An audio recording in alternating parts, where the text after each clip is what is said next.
That was a weird laugh. What from you? Like a cackle? Right, should we go? Let's go. Prost. Cheers. Prost. Zum Ding. Schweiz. Right. Dong. Welcome to the Life's a Fantastic Joke podcast. Thank you. Hi, Katie. It's a pleasure. Also, how do I say your surname? Tännler. No, so the fun thing is I actually don't know how to pronounce it, and it Effie. is my surname. Tännler. So I don't know. He's on the toilet. It's the A umlaut, which is TANNLER. Tännler. TANNLER. Da. Like 10. Tännler. Tännler. Tännler. You didn't do Tännler, though. You just said TANNLER. Tännler. TANNLER. TANNLER. Tännler. This is good Tännler. content. Right, I'm here with Katy T. Tännler.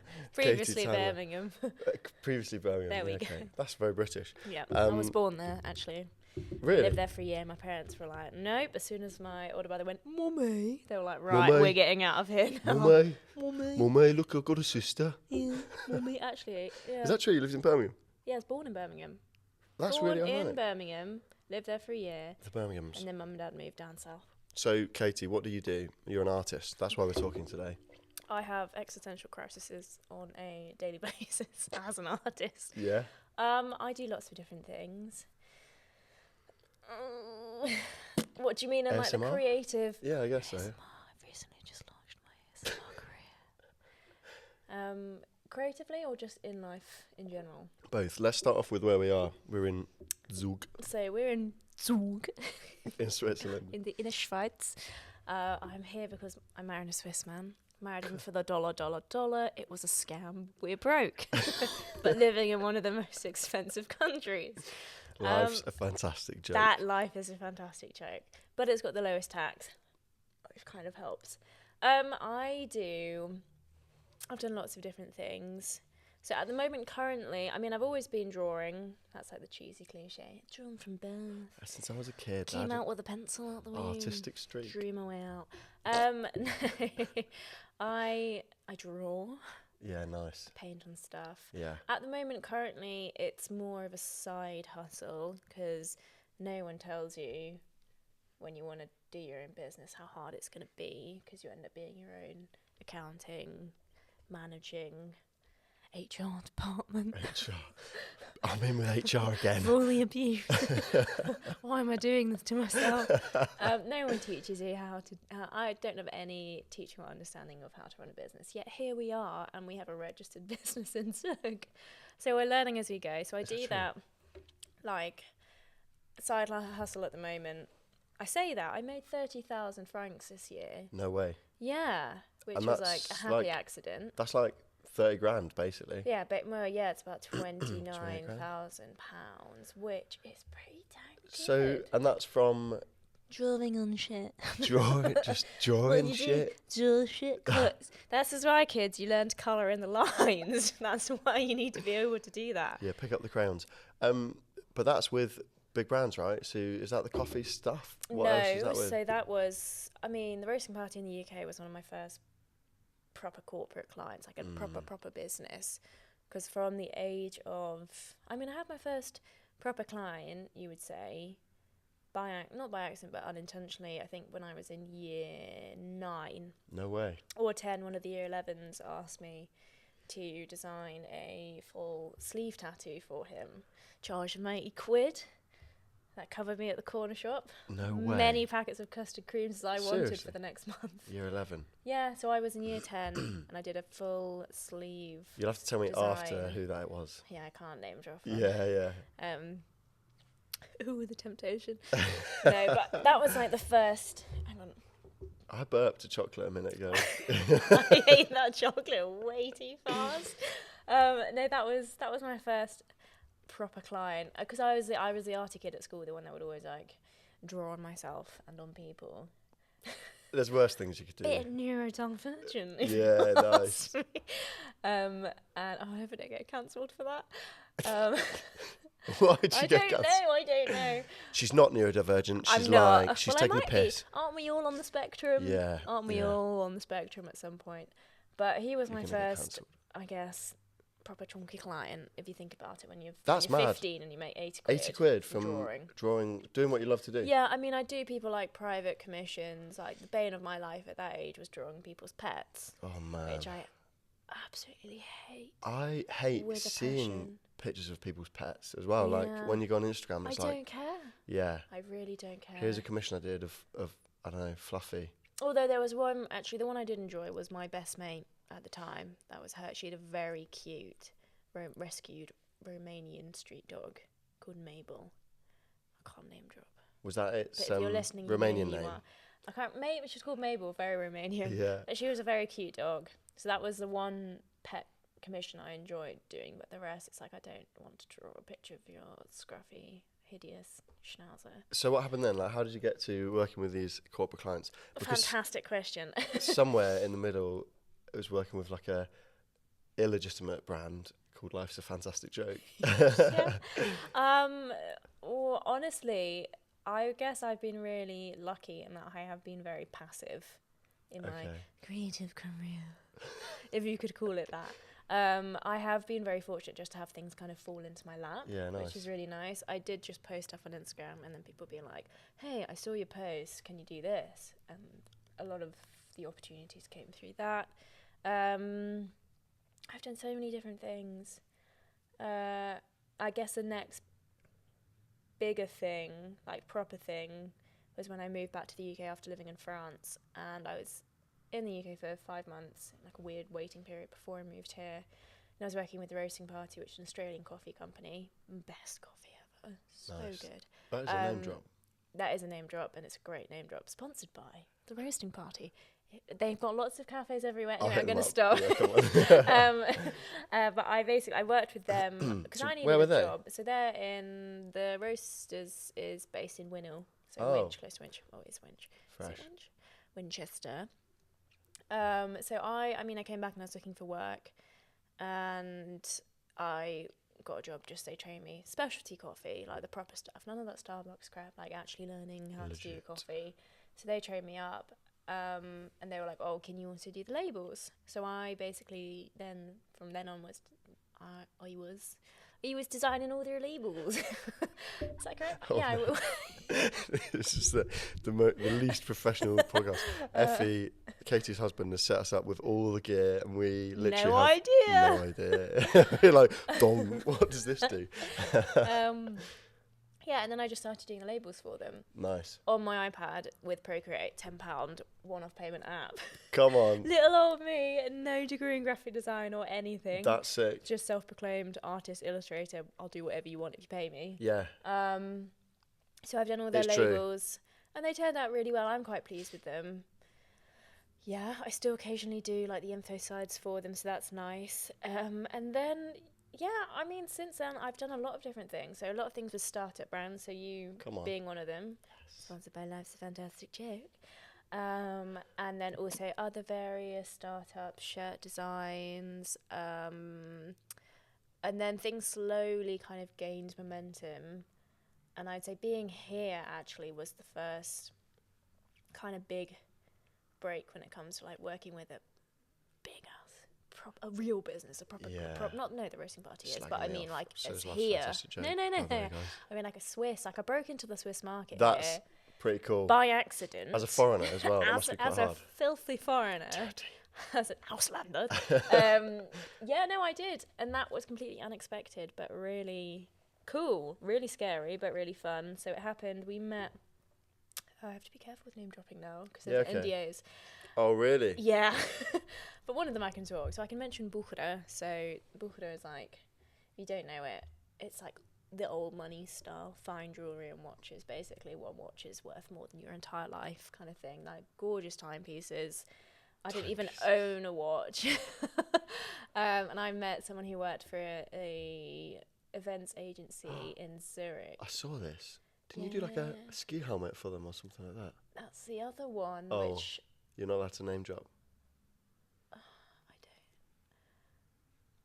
Sticky business. I don't know if I can... But that thing I can say. Yeah, I did that. I did that thing. For a brand? For a brand, but that's another story. Okay. We'll get there. Okay, sorry. There's actually structure to this podcast. If no one had guessed, we're really well prepared. Massive tangents. It's because you're neurodivergent. Yeah, extra special. Don't get cancelled. But I did. So we met, Effie and I were on holiday in Hossegor. I think, was it summer before last? Yeah, I think. I have no time frame anymore. Met someone who works remotely for an events agency in Zurich, a really cool one. I don't know if I can name drop or not.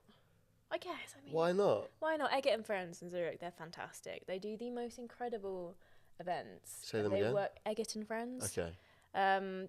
So it's a really small team. And it's such a small team, but honestly, do some ASMR away. Their events are insane. They have the most amazing clientele as well. So this is making me wee. But they do events so their clients include Bucherer, Breitling, Sprungli, Lindt, Swisscom, like big companies, and they do these incredible events for them. And so I met one of their workers in Hossegor, didn't know that she worked with them, and anyway, came back, and then a couple of months later I had this phone call from her. And she was like, I hope you don't mind, but we've put you in a concept for Bucherer if you'd be down to customise watch straps. Wow, man. And I was like, oh, okay. Ooh, I'll get my pencils out. I'll get the crayons out. Get these acrylic paints from year 7 somewhere in the cupboard. And that was like the first breakthrough. It was really cool. That's sick. And she just thought of me when they were coming up with the concept and thought, oh, maybe she can do something cool. Nice. And I have like a picture of a surfboard on my Instagram. Like I basically drew all over Effie, my husband's surfboard. That was a birthday present. And she'd seen that, liked the style. Oh no, that was for the Breitling helmet. Oh no. Ooh, tangents. Confused the stories. But anyway, but they're linked. You just but get all these big Swiss brands mixed up, don't you? I just can't help it. And yeah, so then I had to come up with a concept, for these. They were basically doing it. They would have watch strap customization at all their CPO events. So they're certified pre-owned watches. So these are like insane secondhand, super nice. I don't know anything about watches, but you've got like Audemars Piguet and Patek Philippe, Rolex, all of these amazing. Hublot. Yeah, they don't. I just know the watch names from like Jay-Z songs, to be fair. I didn't even own a watch. No. I have a Casio now. Literally, yeah. Come on. We did go watch shopping earlier, didn't we? We did. We tried them on. Or browsing. To pretend to be rich. And because there's about 15 billion watch shops here in Zurich, living up to the Swiss stereotype. Come on. So what happened? You designed the watch straps? So I came up basically with patterns, and I created a typeface. So people could either choose a pattern, and it was in the style of modern mid-century retro kind of. Nice. That kind of style. And my job was to come up with a typeface and maybe up to 7 patterns that then guests at the event. I had a little corner, and they would come over, and it was all for free for them. They could pick a NATO watch strap in one of the 4 colours, and then I had paints, and they would pick one, and there I would, in front of them, would paint on their design, or I would paint their initials on in this typeface that I'd made specifically for the event. Wow. And it was really cool, and it was all these events were happening. So I just finished the last one in November, but they were happening. They started from April. I think there were about, I don't know how many, I can't count, but pretty much one every month or so. We did Bern, we did Geneva, we did Lucerne, Zurich, we did Dusseldorf, this is like Munich, Berlin, flying designer shit. And Copenhagen. That was fun. Oh my word! So it was amazing because I got to travel around, paid travel accommodation, all of this stuff, and go to these events.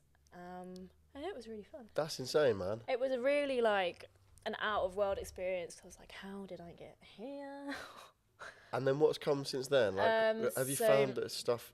You've met people through doing that, or do you think you built a network through? We have to wait and see. So I'm in this. So we're basically waiting and seeing. So this is where now I need to start. Yeah. So I just finished the whole CPO campaign. Yeah. Okay.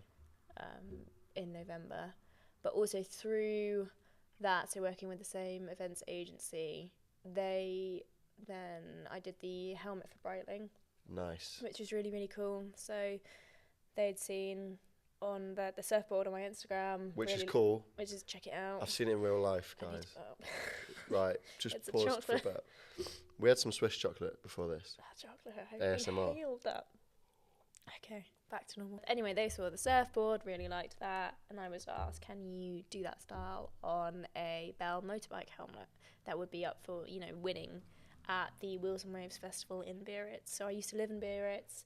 They were like, seeing as you live there, like, can you do elements of Biarritz and in your style? And there's like a few things that need to be included, but otherwise you have like full reign. Wow. So that was really cool. So that was 8 hours with a Posca pen.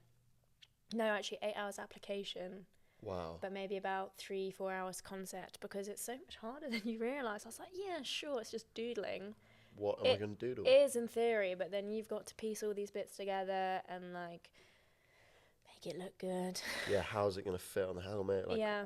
But that turned out really cool. They really, really liked that. And then... So was it, people could like bid for it, or was it like a raffle or something? It was a raffle, yeah, so people could sign up to win it. And then a Spanish guy, I think he's Basque.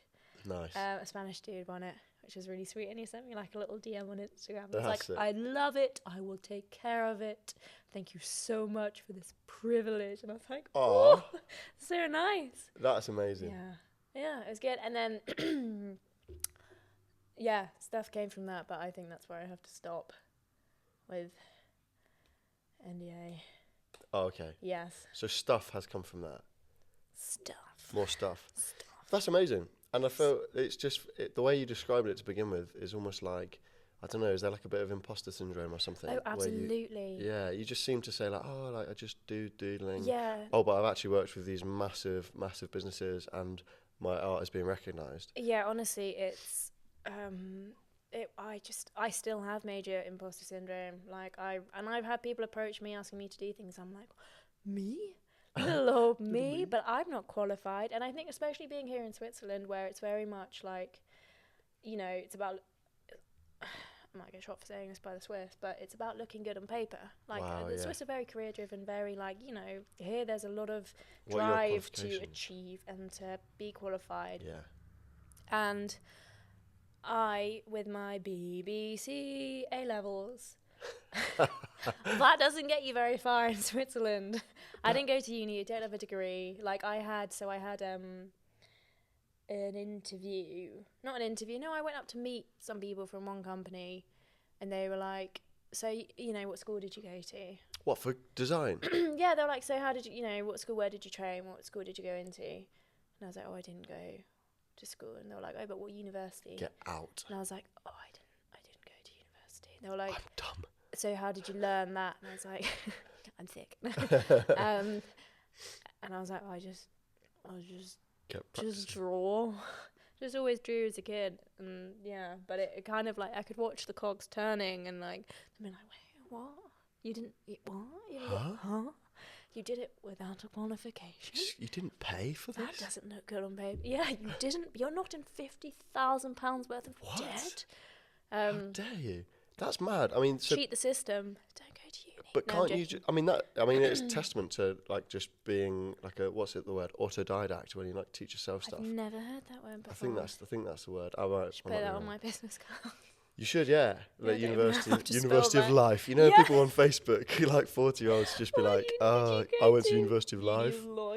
Yeah, well done. So you went to the University of Life? Wow. I did, and passed with flying colours. I was meant to go. I had a place at Reading Uni to do zoology because I wanted to be the next female David Attenborough. Nice. I just love bugs. If I see a bug on the pavement when we're walking, I've got to stop and pick it up. Unless it's a spider a slug or a worm. You had like a natural history moment last night, actually. The spider? No. What? I can't remember. The mouse. Oh, the mouse.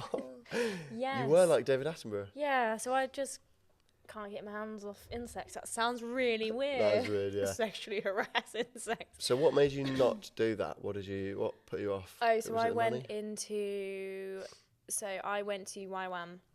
University of Life? No. I went to YWAM, which for those of you who aren't Christian... Come on. How dare you? You're missing out. No. For those of you who aren't Christian, it's Do you know the Lord Jesus Christ? No, go on, do it again. Would you like to let Jesus into your life? No, go on. So it's... I want more people to listen to this podcast. You've just lost 500 followers. So it is a non-profit Christian missions organisation. So I did a GTS with YWAM in Biarritz, which is how I was there. GTS, what does that mean? DTS. Discipleship Training School. GTA. I just rob cars. EA Sports. I did a discipleship training school. I robbed cars in the name of the Lord. Stop in the name of the Lord. Jesus says, give that to me. Having a prophetic word, you need to hand that over. That's my car. Sorry, I made that silly. Tell me about it properly. No, it was really, I mean, it's for people who aren't Christians, it will just sound a little bit whack. But my faith is really important to me, and especially at that time in my life, I properly became a Christian. Because I grew up with Christian parents, going to church, but I think you can very easily run through the motions, especially in like Western society, where Christianity can be more of a cultural thing. Like you go to church on a Sunday and you don't have sex before marriage and don't swear. Something to do, isn't it? Go to church. Yeah, exactly. Make you feel like a better person. Yeah. But I like Christianity actually became a personal thing for me. I kind of made the switch from it being religion to what it actually is, which is a relationship with Jesus. Yeah. I had that kind of revelation when I went through a very crappy breakup with my ex when I was 17, I think. Yeah. I basically just idolized the crap out of men, thought boys will fix all my problems. If I can be pretty and get male attention, that's a source of happiness. And through a very unhealthy relationship and getting dumped, my world imploded because I idolized the crap out of this guy, and then he broke up with me, and it was like everything became clear, and finally I could understand and see, and I was like, oh, okay, dang, like men aren't gonna ever, like no human is ever gonna fix me or be enough. Like it has to be more than that. And that's when I really truly felt God and his presence for the first time and had that peace and realized like there is so much more to Christianity. And then through that, I wanted to find out more. I mean, I'd gone to church, but I really, really wanted to learn, about the Bible, about Jesus, about his sacrifice, about these things and how they apply to me. And so I did this DTS, which goes through a ton of different biblical principles. So, you hearing God's voice, worship, intercession, fear of the Lord. There's 12 and I can't remember. 6 is good. 6 is nice. Just lots of different things.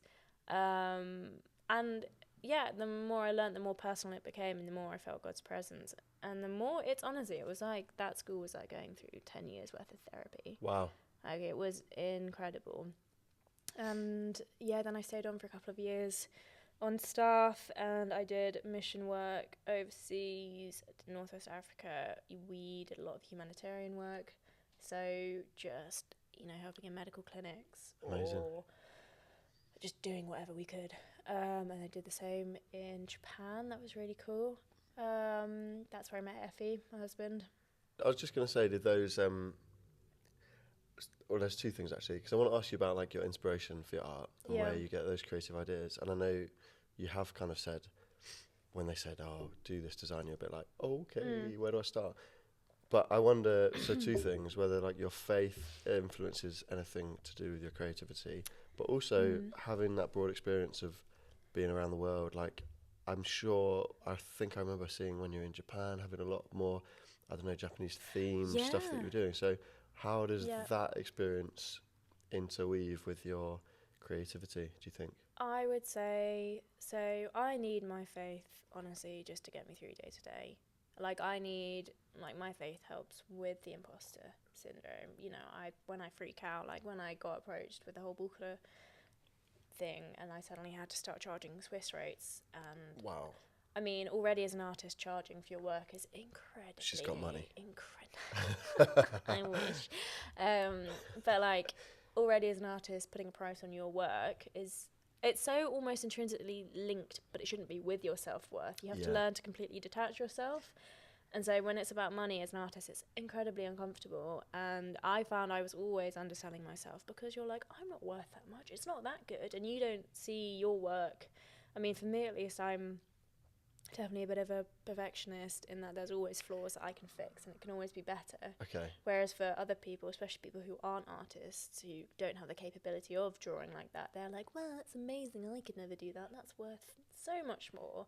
Whereas I'm like, I can't, I feel so uncomfortable charging like the bare minimum. Yeah, okay. So then I had to, you know, ramp it up from English prices, which already were like, gee, like I said, as an artist, putting a price on things is uncomfortable. But then charging Swiss prices, so like 130 francs an hour. Yeah, that's my mad, isn't it? Yeah. I was so uncomfortable and had such severe imposter syndrome. It made me anxious, and when I get anxious, it like physically manifests. So I get like, you know, a bit sick and stuff. I mean, stress isn't good for your body, but it really like it's linked definitely to your physiology. Yeah. What do you call it when you present physically what you're feeling? Symptomatic? No. You said manifests. Psychosymptomatic or something like that. I don't know. There's a fancy term for it. But isn't psychosymptomatic when you you just think you've got the symptoms and you actually don't? No, isn't that hypochondriac? I don't know. We are not medical professionals. Disclaimer.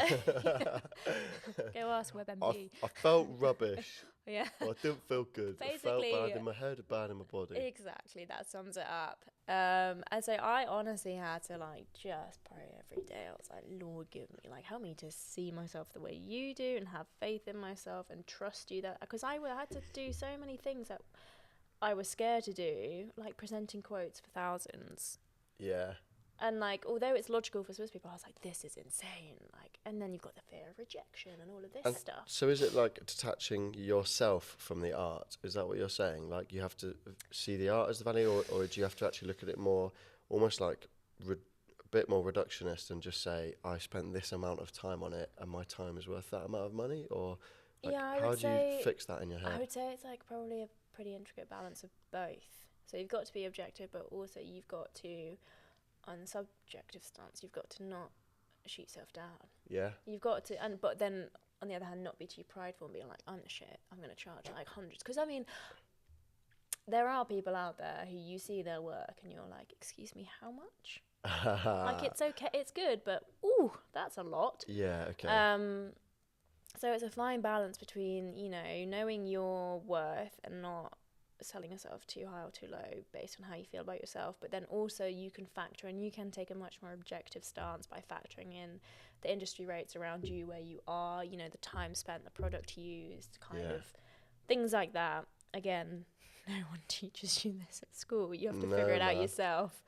That's been a long journey, and I'm still learning. I've shot myself in the foot multiple times. I've had people I've delivered products before, people have paid me and never been paid. I've had people, you know, I can't remember what creep scope we call it, when people are just like scope creep, that's where it. Add this in, can you just make this change? And so actually, and legally, gosh, there's so many legal things you have to protect yourself as an artist. 100%. Like, I now finally have a lawyer that I can go to, and I have like a master contract set up for copyright to artwork, or if I'm creating something, and you have to establish really clear boundaries, you know, this much per hour for the initial consultation, for this includes this many revisions. Once you exceed that, it's an hourly rate. Like, you really have to, you've got to lay it out. Yeah. So I really respect that. I think it's interesting seeing your evolution in that, because I think when we first worked together, I don't think you no, we didn't I think ours was like, yeah, sure, why not, I trust you.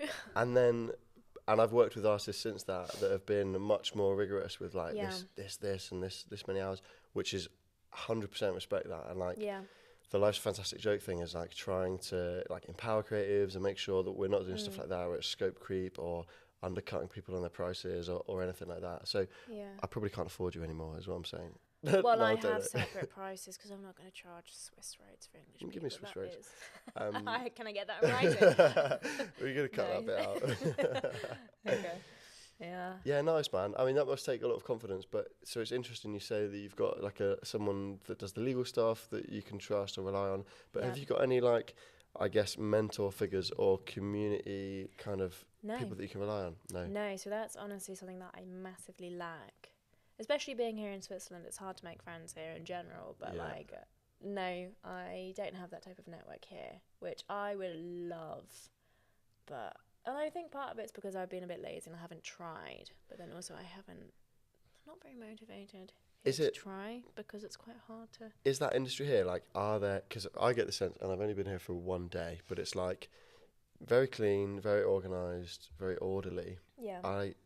And to be fair, like we've walked around some places that are a bit more vibey, and like I get the sense there's a little bit of the indie stuff, but I don't get not like when you walk around like Bristol or something like that, or I don't know. Like I was in Athens the other week, and it's like that's a bit more funky and a bit more loose and laid back, where you get a lot of that bohemian kind of stuff. But are those communities here? Like, do you see that? I mean, there will be in Zurich, but I think they're harder to find. Yeah, okay. Like in bigger cities, definitely, and I'm sure there are here in Zurich. I've poked around a bit and met a few, but you know, you've also got to get on with the people.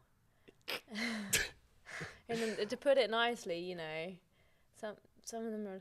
Here it comes. She's going to slag off name dropping all of Switzerland.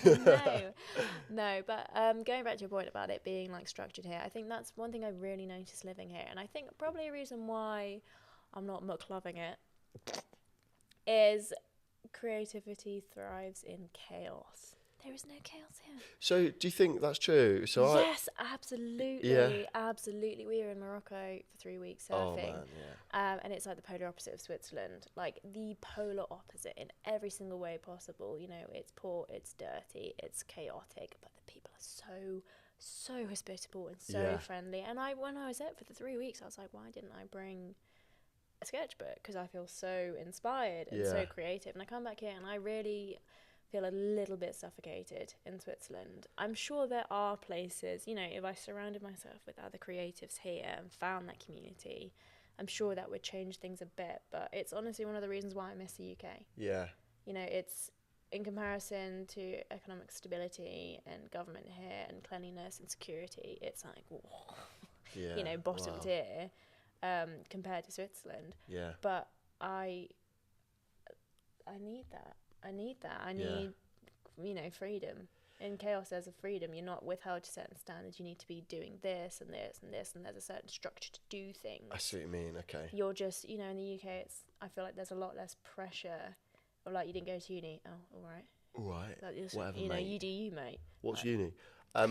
So... How do you... Gosh. But on the other hand, right, some people say that almost like setting limitations or boundaries can... almost encourage more creativity. Like there's lots of art forms where you're limited to a certain structure or limited to a certain form or something like that. Like is there any way in which that gives feeds into your creativity, or is it really just... I get the sense that you feel quite stifled, I guess, from the order. I don't know, it's definitely good to have boundaries when it comes to creativity. Like for example, I'm doing an online graphic design school at the moment. So for some of the modules, like they've given you creative briefs, so they really limit you in of this is your client and this is a product and this is what you're designing for. Yeah. And that way, you know, you're not overwhelmed with I could do anything and I could start anywhere. You're like, I've got this product, I know the objectives, I know the goals, and that really, you know, it challenges you, but it's good in that way. It really pushes you out of your comfort zone. And now I'm in module 10 of this school and I have free reign. They're like, you're gonna design packaging for whoever the heck you want, which sounds fantastic, but actually sitting down and I still haven't picked what I'm gonna do. Are you a bit of a procrastinator? Absolutely. Yeah. But I can get stuff done. I can hyperfixate. I can hyperfocus very well. Yeah, nice. Yeah. So I did, that skateboard that you saw. Insane. So I put that off for about 10 months. That's it. And I finished it in one day. I'm going to share a picture of it. In one it looks sitting. Insane. Oh, copyright. It's all right. No, it's all right. Because it was a gift. Was it? Yeah. I'm not selling it, so it's fine. It's a Rick and Morty themed skateboard. Here it is. Yeah, but I agreed to do that for a friend if he bought me a set of Posca pens. And he gave it to me back in February, I think. That's so cool, man. You know, and just he's still going. Avoided him. I was like, I haven't done it. I hope he's not listening. No, it's right. It's finished now. Concy, you know it's finished. It looks great, man, as well. You're going to love it. I mean, I procrastinated for literally 9 months or whatever. Wow. And then yesterday I was like, I'm going to do it. I've had enough. And I sat down and did it in about 5 hours. So it's like Sometimes bittersweet. Getting over that hurdle, isn't it, sometimes? Yeah, it definitely is. I have to sit myself down and force myself to do things. Where do you think that creativity comes from? Like, do you think, has it got an element of like some sort of divine or spiritual aspect? Like, what? And I want to give an example in a minute. I've got an example to talk about. The thing is, so I actually know. I mean, I would say, you know, God made me this way and gave me that talent. God made me this way. Amen. Can I get an amen? Because some people say like that these ideas. So I see a lot of stuff. I follow a lot of artists on Instagram, and they sort of say, like, they reframe the way they look at it. Like, that piece of art was always meant to be created, and it came for you. It's like when you see an artist that's doing something of a similar style, you go, oh, I was going to do that. Yeah, and it was like, we just didn't do it. It was supposed to be created, but someone else did it, and it wanted to burst out. That's an interesting way to look at it. It's quite a spiritual view of it, but I don't know what your thoughts are. Yeah, I mean, a lot of my... So I've got the thing, the thing is with my style is it's very diverse. So you've got basically like the two sides of my personality. You've got the two of the sides of your personality. My multiple personality. You've got like the two sides of, you've got the serious, you've got the portraits. So as Jake has noticed, I've got a thing for drawing. Exactly, hang on. I've got a thing for drawing whimsical looking, slightly malnourished men. Yeah. I love doing looser, more expressive portraits. Like a Tommy Shelby. Or I can't think of anyone malnourished, but yeah, just, you know, sunken eyes and high cheekbones. I love it. I love doing that, and that I'd say that's a more serious side.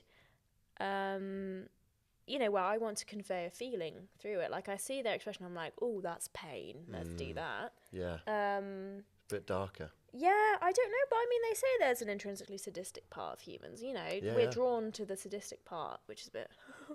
I think that's fascinating, yeah. It is fascinating, but I guess that's what's happening in this case, is I see, because, I mean, I could draw happy people, and I could draw women. I don't know why, I'm just not interested in drawing women. But you know, I'm on Pinterest, and I see these portraits, I'm like, I'd much rather draw the man who looks like he's seen something horrendous. You know, you've got all the emotion in the eyes. Then draw someone just like giggling. It's powerful, man. It's really powerful. Exactly. I think it's something deeper. How does it link to how you're feeling at the time? Because you also have the like jovial, kind of funky, kind of indie, like I'd say happier vibes. Like lots of the stuff that's on the surfboard that you've painted. You know, it's all like. So then what's the phrase that says across the front of it? Be excellent to each other. So be that's excellent from to each other. Bill and Ted's Excellent Adventure. Nice. Or is it Wayne's World? I can't remember. Party on, dudes. No, Bill and Ted. Party on, Wayne. Party on, Garth. Yeah, there you go. Bill and Ted. Yeah. So that's the other side. And that's like the 3 a.m. intrusive thoughts I have. Sometimes like I'll have really weird little thoughts. Like I've got the you know the saying easy peasy lemon squeezy. I woke myself up at 2 a.m. and was like, what if there's difficult lemon difficult? So that's how that one came about. That is beautiful. I used to have a little notebook, or I'd just use my phone by the side of my bed, and I'd wake up and be like, gotta get that down. Yeah. And I go through my notes. Where does that come from? The weirdest stuff ever. I don't know. It's just like little insight, like jokes I have to myself, and I'm like, I want to draw it. That's cool. Do you know what? Maybe only 20% of people will find it funny. It's a bit niche, but if I can make one person laugh, then I like it. Like there a lot of more carefree doodly stars that I'll do. But I mean, I'm a deep thinker, and I've got lots of emotions. My husband can be witness to that, the poor man. So I like. He's actually enjoying this peace and quiet right now. He's gone away. But yeah, that's why I like to do the sad man. Yeah, I mean that's good. Have you ever struggled with your mental health? Absolutely, yes. Yeah. So I mean, my first year I was here. Oh, it's horrendous. I went through a lot of change. So before I came to Switzerland, when I was in YWAM, I mean, the base shut down. Kind of my whole life got turned around in the space of a few months, which was very, very rough. Was that a COVID-related thing? Yeah, so it was during the end of the pandemic, towards the end, and I got COVID. And naively thinking I was fine because I was, 22 or something. I was like, it was not going to bother me. Ended up getting long COVID. I still occasionally, it's 3 years later or whatever, I still occasionally have troubles with my chest. Turn into a bat. Yeah, exactly. Yeah. Just cream, sugary fruits and hanging upside down. But my health just really plummeted. The second time I got COVID, it turned me into an old woman. And then on top of that, the base shut down very unexpectedly, and we were a very tight-knit community. I had some of my best mates there. Yeah, I bet. Like, Yeah, you're living with 9 other girls, you're like sisters. Yeah. And so in the space of a few months, just everything went tits up, basically. I was very sick. And there was too much change. I don't like change.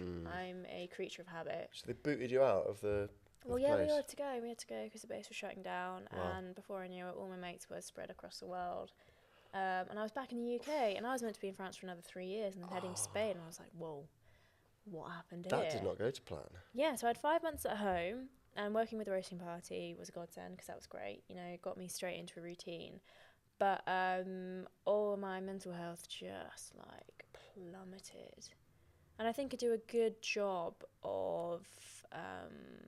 what's the word, hiding it. You can put on a facade, really good. So hiding it as opposed to managing it. I could be, I could have conversations like this, happy, laughing conversations with people, but deep down, inside, just dead, just numb. Yeah, and so the 5 months at home, I was doing long distance with Effie. So I didn't see him for 7 months. Where was he? Was he in Switzerland? He was back here in Switzerland. Oh, man. And with COVID, I tried 3 times to get out, I think 2 or 3 times, but it got cancelled every time. So you had the uncertainty of not knowing when the heck I was next going to see him, processing the fact that, I couldn't get my head around the fact that I wasn't in France anymore, and I wasn't with my mates, my closest friends. And then my health was terrible, and we didn't know what was going on with my health. And, you just got the classic, it's long COVID, we don't really know much about it. And that must be linked to how you're feeling as well. Surely that was accelerated by that. And then the final nail in the coffin was moving to Switzerland.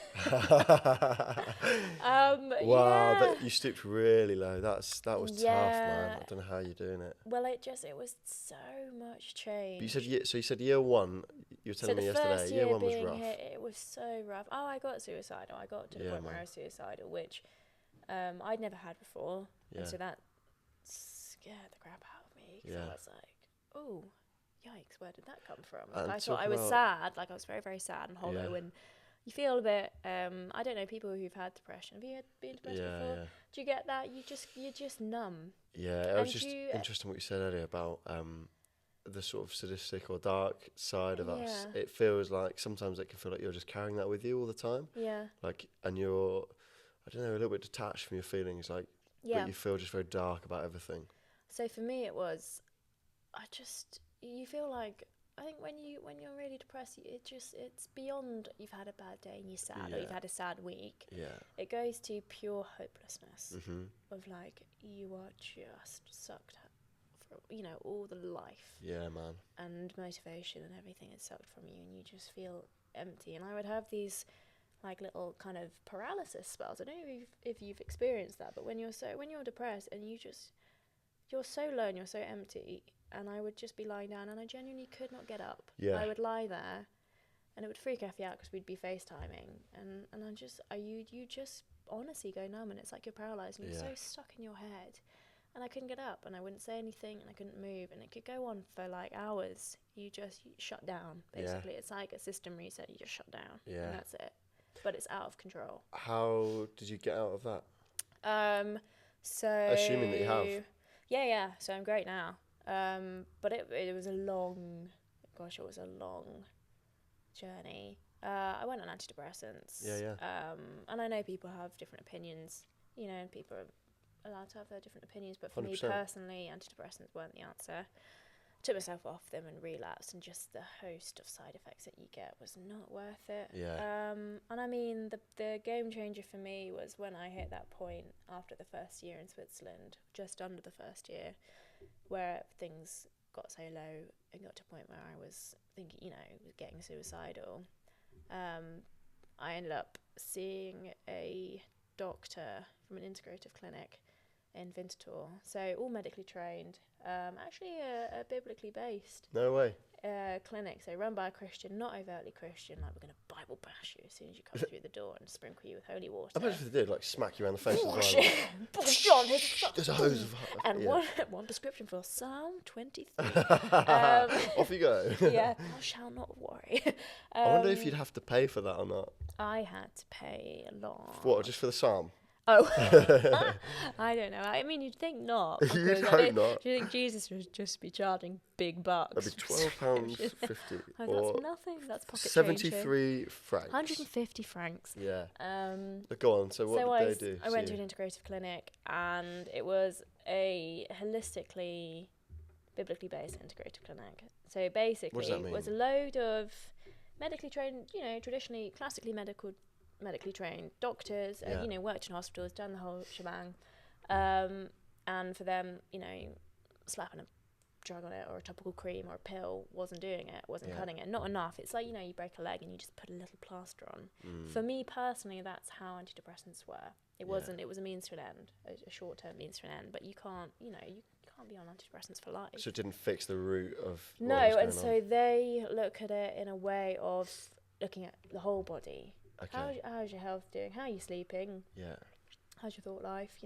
What's your mental health like? So I came in because I was depressed and I was like a zombie. Obviously, the rest of my body had just given up completely. I wasn't digesting, wasn't sleeping, wasn't anything.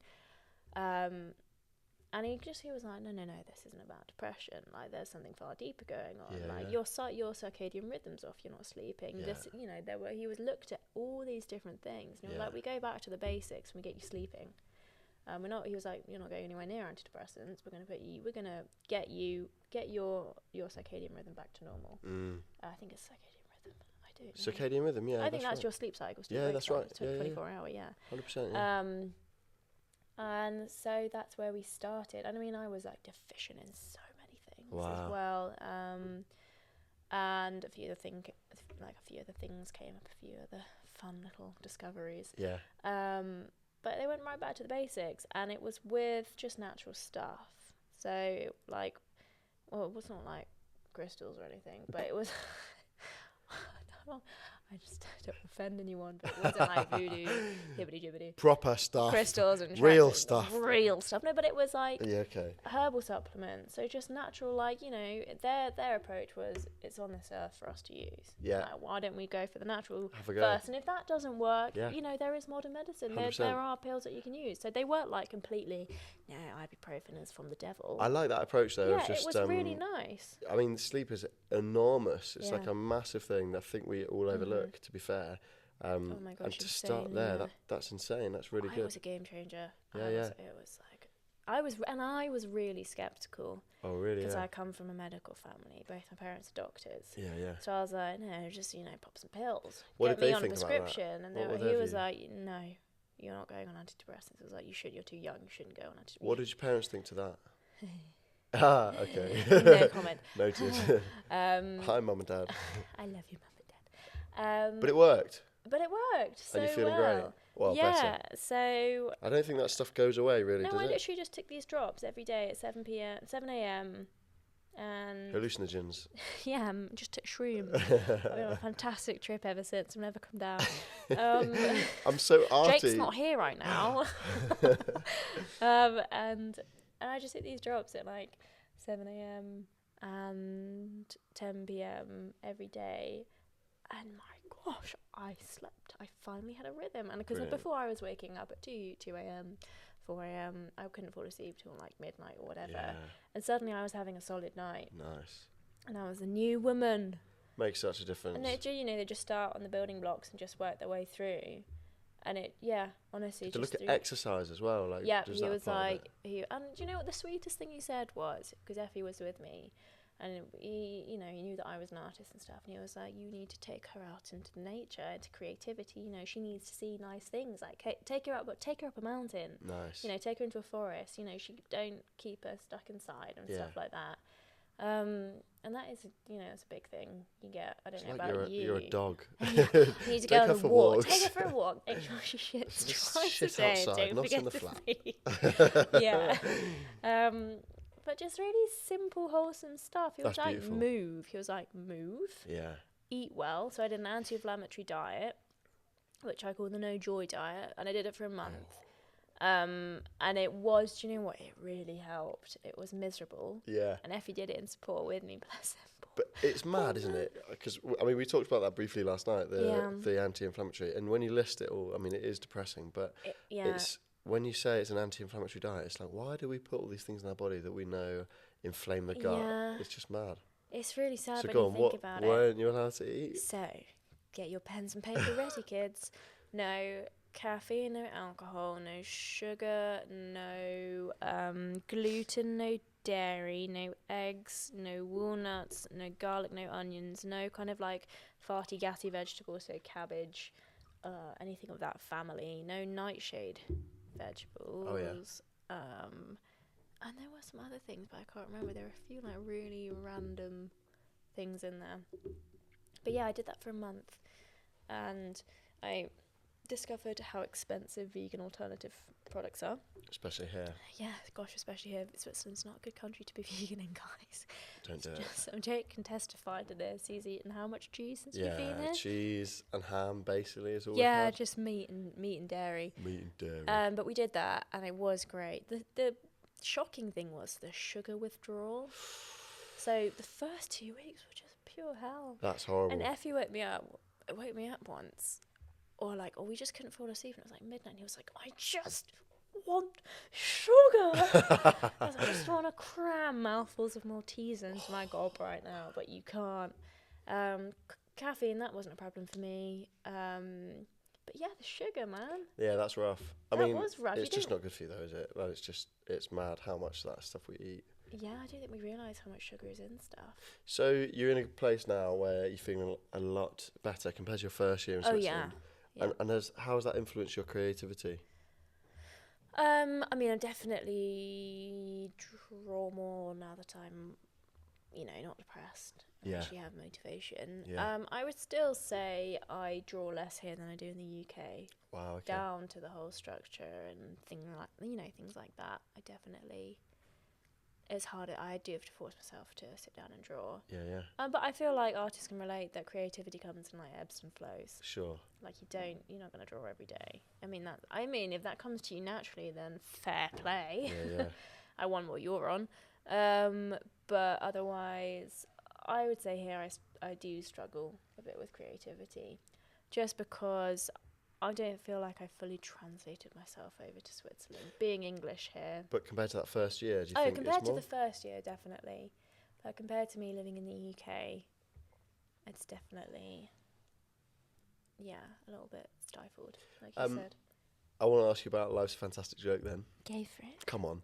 Do you remember when I asked you to do that for me or not? It was quite a while ago. Vaguely, yeah. It was probably 2 or 3 years ago. Yeah, a few years ago. I do, I think. Because I had that sneaky design for a while before I released it, I think. I think you designed it, and then it was like, I've just been quite slow. But you do remember, because I really vividly remember, I think I sent you, a picture of loads of random little sketches that I'd done, and, had a rough idea in my head of the globe, and with these words around it. And it just, we kept doing it, and it was we both were a bit like, yeah, oh, it looks shit, what are we doing wrong? And then you just out of nowhere, you were just like, what about this? Yeah. Completely changed the design, and it's just fantastic. I do remember that. Do you remember? Yeah. Yeah, we did have to faff around a bit. I kept saying I wanted the words around the outside. It just. That's just cliche. And we couldn't get the colours right and all this. Yeah. And then you just had this I think it was divine intervention. No, I don't know. No, it was your Lord coming down. The heavens open. Actually, at the time, I probably wouldn't have said that at all. But I think, it really I remember it being I don't know, just out of the blue. Just you were like, hey, how about this? I've tried this. Yeah, I do remember that. Because I think, what were you going to say? I was just going to, no, go on. What were you going to say? Oh, I might tail off what you're going to ask. No, I was going to ask you more specifically about the phrase, and when I first said that to you, what were there any thoughts that came through your mind? Or were you like, well, what the hell does that mean? Or do you remember maybe what you thought about it then, and maybe what you think about it now? Yeah, so I mean, from the wording, life's a fantastic joke, not to take things too seriously. And I think the more you can so easily overthink stuff. And I was like, we've been going back and forth too much on this and overthinking it. And I was like, I'll just draw it, just, to write it out and see what it looks like. Yeah. And I think that's how it came about. If you look at the design, it's just very carefree, kind of like, that was the first take as well. I know normally as a designer, you should do about, what I'm learning in school is you do about 50 variations in sketches before you even settle on something. And I was like, just screw it. Let's just see what happens. I think you maybe moved some letters around slightly or something like that, but it was like, you were like, that is it. Yeah. You've got it. Yeah. We had to move things around a little bit just to balance it. I'll look at it now and I'll find a billion flaws because that was from a few years ago. I don't want to look at it now because I'll just see so many problems. But yeah, it's an easygoing, fun type, logo type, really. I think that was the main message, was don't take it too seriously. You don't want something too structured, too formal, too, uniform. The whole point is it's carefree, it's come as you are kind of. Yeah. Life's a fantastic joke. I want to ask you as well, I missed the point to ask you about this, like when you were saying about needing, so the two things. Yes. When you talk about like needing mentors and community and believing in yourself and not having imposter syndrome.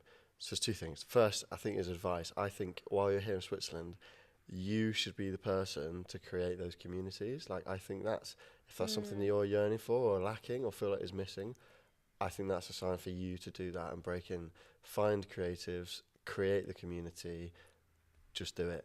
Sponsored by Nike. Life's a fantastic joke. And this, so you can tell me what you think about that. But the second thing was, what would then be your advice to because I'm sure there'll be younger artists or creatives either listening to this or following your stuff that oh my word, she's great. She's done all these Swiss brands. How do I get into that? So maybe there's an element where you can be paying that forward in terms of advising these younger creatives or people that haven't broken into it yet. Maybe not necessarily younger, but maybe newer or fresher. Not like you're not fresh, but they're newer to it. You know what I mean? Young and so fresh. Honestly, I would say even though we've talked about the things I've done in this podcast, I'm just little old me. I have no idea what I'm doing. I don't think, honestly, no one knows what they're doing. That's one thing I've learned being here, working with, all these big, companies and stuff. No one knows what they're doing. It's the whole, you're just trying to fake it till you make Literally it in a everyone. way. It's true everywhere. Nobody knows what they're doing. I think We're just all making it up. I was so paralysed for such a long time, and I still am, honestly. I'm still learning to deal with it, but so paralysed by, wanting to do it the right way and do it perfectly and be professional. Yeah. And you'll never get anywhere doing that.